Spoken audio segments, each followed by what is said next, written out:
Mari sekarang kita bahas soal titrasi berikut. Ya.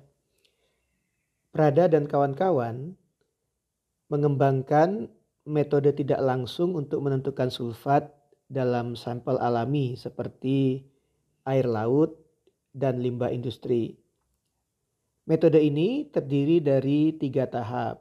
Ya, pertama, mengendapkan sulfat sebagai PbSO4, lalu melarutkan PbSO4 dalam EDTA berlebih, ya, dalam suasana basah untuk membentuk kompleks Pby2-, dan titrasi kelebihan EDTA dengan larutan standar Mg2+.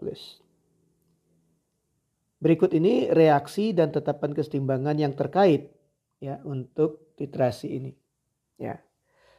Nah, dari data di atas tunjukkan bahwa endapan PbSO4 larut dalam larutan Y4-. Ya, ini untuk tahap kedua, ya. Jadi reaksi pelarutan PbSO4 itu di dalam EDTA bisa kita tulis seperti ini, ya. Jadi PbSO4, nah, ya, PbSO4 nggak pakai kurung, ya. Jadi saya hapus. PbSO4 padat, ya, ditambah EDTA. Itu kalau larut maka akan terbentuk kompleks Pby2-, ya, dan melepaskan ion Pb2+.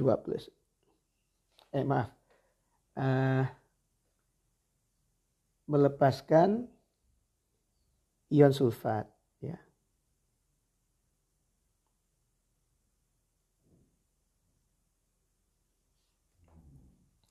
Nah, reaksi ini, ya, itu adalah penjumlahan dari reaksi nomor 1 dan reaksi nomor 2. Ya, jadi kalau reaksi 1 dan 2 dijumlahkan, kita akan dapatkan reaksi pelarutan ini. Tetapan kesetimbangannya, ya, tentu saja adalah hasil perkalian dari nilai Ksp dengan nilai Kf dari Pb2+. Ya. Kalau Anda kalikan, itu kita akan dapatkan nilai 1,76 kali 10 pangkat 10. Ya, Anda lihat ini, ya. Nilai K-nya besar sekali. Jadi keseimbangannya berat ke kanan. Ya, ini menunjukkan bahwa PbSO4 bisa larut di dalam EDTA. Ya. Itu jawaban soal A. Nah, sekarang kita lihat pertanyaan B. Ya. Sporek mengusulkan metode serupa dengan menggunakan Zn2+ sebagai titran. Ya. Jadi kalau Prada pada tahap ketiganya, ya, menggunakan Mg2+ sebagai titran, tetapi Sporek mengusulkan mengganti Mg2+ dengan Zn2+. Ternyata akurasi, ya, titrasi ini kalau menggunakan Zn2+ itu buruk. Apa penjelasannya?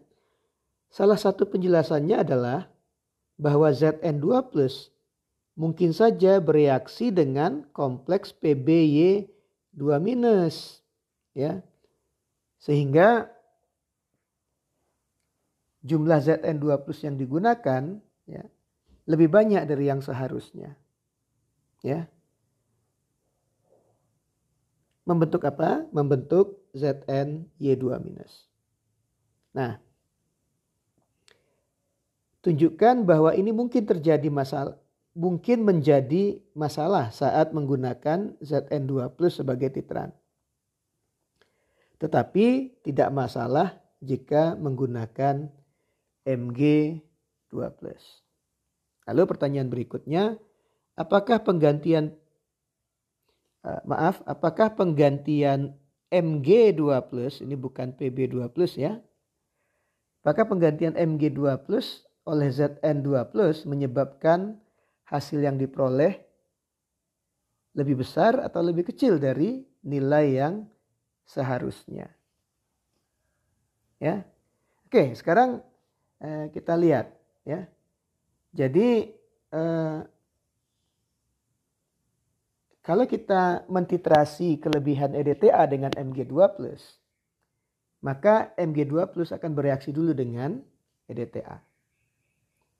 Nah, kalau semua EDTA sudah habis bereaksi, pertanyaan berikutnya adalah apakah Mg2+ akan mengambil EDTA yang terikat pada Pb2+. Oleh karena itu, kita harus periksa ya tetapan kesetimbangan dari reaksi ini. Ya. Reaksi antara Pby2- dengan Mg2+. Ya. Kalau Mg2+ mengambil EDTA dari Pb, maka akan terjadi reaksi ini.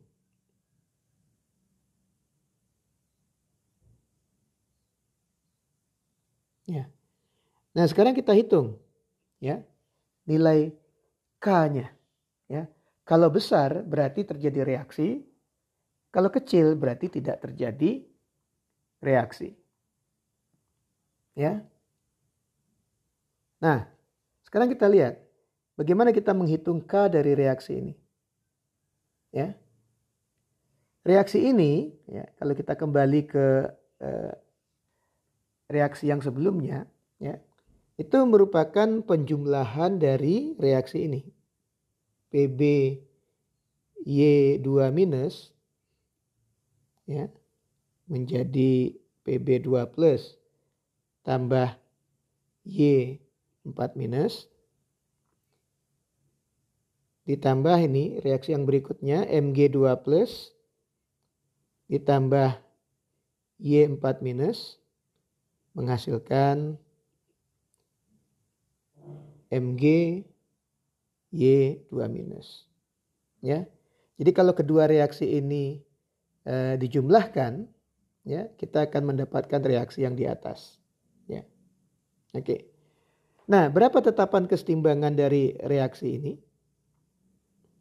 Tetapan kesetimbangannya ya kalau Anda lihat dari reaksi yang sebelumnya ya.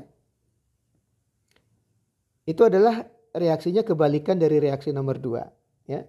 Berarti tetapan kesetimbangannya adalah 1/Kf ini. 1/Kf ini.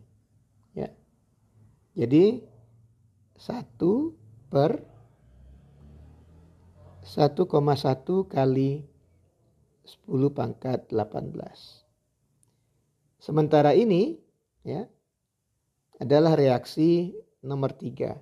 Tetapan kesetimbangannya adalah sekian. Ya. Jadi kita tulis K yang di atas disebut aja K1, ini K2 itu sama dengan 4,9 kali 10⁻8. Ya. Nah, kalau Anda kalikan K1 dengan K2, kita dapatkan K ini. Ya. Jadi dengan mengalikan nilai K1 dengan K2, kita akan dapatkan nilai 4,45 kali 10⁻-10. Minus 10. Ya. Jadi Anda lihat ini nilainya kecil sekali. Ya. Jadi kita bisa simpulkan EDTA yang terikat pada Pb itu tidak akan bereaksi dengan Mg2+. Bagaimana dengan reaksi antara Pb EDTA dengan seng? Ya. Reaksinya harusnya menghasilkan Zn EDTA ditambah Pb2+. Ya. Nanti kita analisis dengan cara yang sama, ya. Tetapi sekarang kita lihat ya reaksi yang terkait itu yang mana ya? Reaksi 2 sekarang dengan reaksi nomor ya. Jadi reaksi 2 nilai K-nya adalah K1 seperti yang kita tulis di atas, ya. Lalu dikalikan dengan ini KF dari Zn EDTA, ya. Kalau kita hitung, ya, kita akan dapatkan nilai 0,029. Anda lihat, Anda bandingkan ini dengan ini, ya. Jadi tetapan kesetimbangan reaksi PbEDTA dengan Zn2+ itu jauh lebih besar, ya, dibandingkan reaksi antara PbEDTA dengan Mg2+, ya. Jadi ada kemungkinan memang terjadi reaksi antara Zn2+ dengan PbEDTA. Nah, konsekuensinya apa kalau ini terjadi, ya? Jadi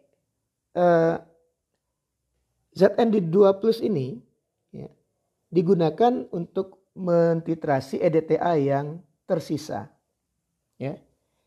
Jadi kalau Zn ini jumlahnya lebih banyak dari yang seharusnya, jadi seolah-olah yang tersisa lebih banyak berarti yang bereaksi lebih sedikit, ya.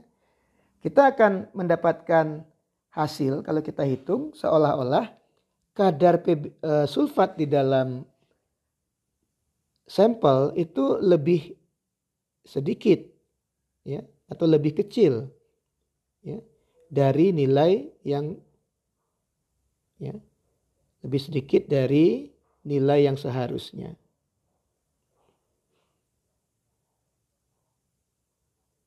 Ya. Jadi oleh karena itu lebih baik menggunakan Mg2+ sebagai titran. Ya. Ini jawaban B. Yang terakhir, nah sekarang kita hitung, ya. Pertanyaan terakhir, ya.